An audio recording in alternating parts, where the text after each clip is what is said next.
Pessoal, eu preciso da ajuda de vocês. O que deu em você? Agora é mais importante do que nunca aprovar o marco legal dos games. E isso porque recentemente nós tivemos vários rumores surgindo na internet de que a Microsoft estaria abandonando a distribuição de mídia física em território nacional. E agora a Microsoft confirmou oficialmente essa informação, ou seja, a falta de distribuição dos jogos físicos aqui no Brasil, o que significa aumento de preço, porque a gente vai ter que importar esses jogos.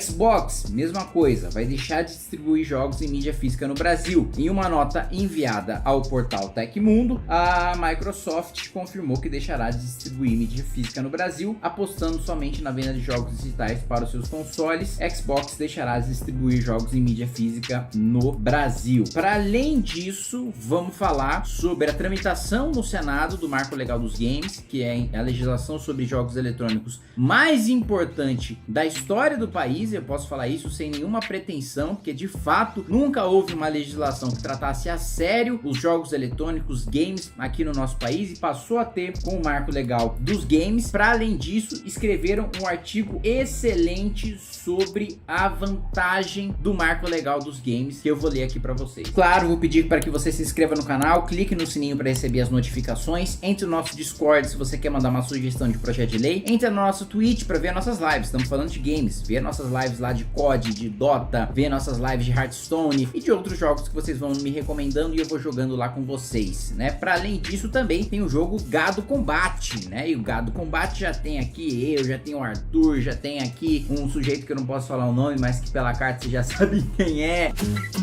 Fiquei gatão. Que o link vai estar na descrição, e o congresso online do MBL, mbl.org.br/congresso, 100% gratuito para você participar. Vai ter Danilo Gentili, vai ter deputado, vai ter senador, ex-ministro participando sobre a reconstrução da direita no Brasil. Bom, primeiro, tramitação no Senado. O relator do marco legal dos games é um sujeito com quem eu tenho conversado muito bem, que é o senador Irajá. O senador Irajá é 100% a favor do projeto, vai dar um relatório favorável e depende do senador Otto Alencar, que é o presidente da Comissão de Assuntos Econômicos, onde está o marco legal dos games, para pautar o seu relatório e para aprovar o seu relatório. Então, mais do que nunca, eu preciso da ajuda de vocês para a gente fazer uma campanha para aprovar o marco legal dos games no Senado, assim como a gente fez no Twitter e nas redes sociais para aprovar na Câmara dos Deputados. Mas olha só esse artigo que interessante. O marco legal dos games, idealizado pelo Kim Kataguiri, foi aprovado na Câmara dos Deputados e agora aguarda a aprovação dos senadores. O texto prevê que será livre a fabricação, comercialização e importação, além do desenvolvimento de jogos ser enquadrado como pesquisa tecnológica e de inovação, ou seja, corte de imposto. Receberá incentivos públicos. O projeto ainda engloba prestadores de serviços ligados ao cenário, além de deveres do Estado que relacionam o estímulo de formação de mão de obra, né? Ou seja, o governo vai ser obrigado a formar pessoas para programar, porque a gente tem um déficit enorme de centenas de milhares de pessoas que poderiam estar programando ou trabalhando no setor de games e que a gente simplesmente não tem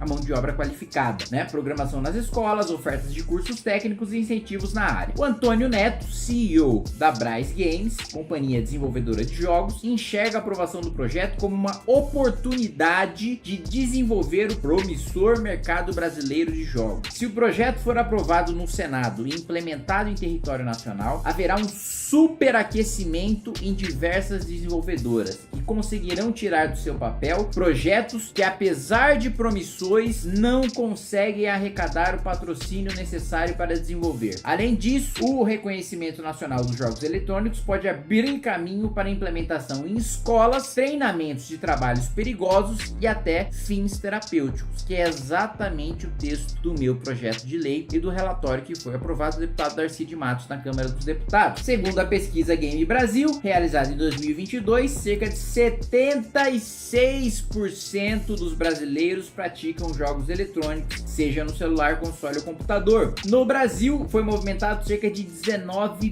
bilhões de dólares sendo o maior da América Latina e o 13º no ranking mundial. Ouviu, Ana Moser, ministra dos esportes? Tá entendendo a importância da indústria? Tá entendendo a importância de não falar baboseira? Dizendo que atleta de esporte é igual a Ivete Sangalo? Dizendo que o jogo não é imprevisível porque a programação é fechada? Está entendendo um pouco da indústria dos games? Aliás, já entrei em contato com sua assessoria pra gente ter uma reunião, pra eu te explicar, pra você ter uma visão mais ampla sobre isso. Responda, assessoria, senão a gente é obrigado a convocar a ministra na Câmara dos Deputados. Aí vai ter que ir por bem ou por mal, quer dizer, vai ter que ir por mal, né? Sob vara, como nós dizemos no brocardo jurídico, né? Por fim, o empresário destaca a importância do marco para o desenvolvimento nacional e principalmente no cenário de games. Temos profissionais muito competentes no Brasil, apesar das atuais dificuldades, mas é comum o mercado nacional perder os melhores programadores. Eu sou testemunha viva disso. Vários dos meus colegas, os meus melhores colegas, né? Boa parte dos melhores colegas foram para a Europa, para os Estados Unidos trabalhar e a gente perdeu mentes brilhantes que poderiam estar gerando muito valor aqui no Brasil. É comum o mercado nacional perder os melhores programadores e designers para estúdios estrangeiros, pois eles valorizam com melhores salários e condições de trabalho. Outra coisa, a legislação trabalhista do Brasil extremamente rigorosa. Quem é programador sabe que precisa de uma legislação flexível, porque o trabalho de programador, aliás, todas as profissões deveriam ter mais margem para negociação individual com o empresário, com o empregador das suas condições de trabalho, que é isso que os países bem-sucedidos fazem, né? Aliás, eu tô lendo Economia do Bem Comum, que é do Prêmio Nobel, né? O Jean Tirole, é um francês, e ele coloca que as leis da França são extremamente rígidas e a França tem um índice de desemprego estrutural, né? Comparado com outros países da Europa, comparado com os países anglo-saxões, que possuem muito. A Dinamarca, por exemplo, praticamente não tem legislação trabalhista. Os sociais-democratas, né, os socialistas gostam muito de citar a Dinamarca como um paraíso social. Praticamente não tem legislação trabalhista, é livre negociação entre patrão e empregado. Então, isso é mais importante ainda para os programadores, porque o programador não é um negócio, chegou no horário, saiu no outro, bateu o ponto, bateu o cartão. Não, é desenvolver, é ter ideia, é cumprir um prazo para fazer uma coisa que às vezes você precisa trabalhar muito durante o dia, aí você tem mais descanso no outro, enfim. A área de tecnologia é absolutamente diferente. E eu tive no Vale do Silício esse ano, né? Sei muito bem do que eu tô falando e como é que funciona esse mercado de trabalho. E isso não significa precarização de força de trabalho. Pelo contrário, eu nunca vi gente trabalhando em ambiente tão bom, tão legal, quanto nas grandes empresas de tecnologia e desenvolvimento de software, né? Então, valorizam com melhores salários e condições de trabalho. Essa aprovação pode trazer a possibilidade de competir pela permanência dessas pessoas, além da possibilidade de fomentar e despertar novos talentos, que é exatamente essa é a ideia do Marco Legal dos Games. Então tô contando muito com a ajuda de vocês, tá bom, gente? Um abraço e até mais.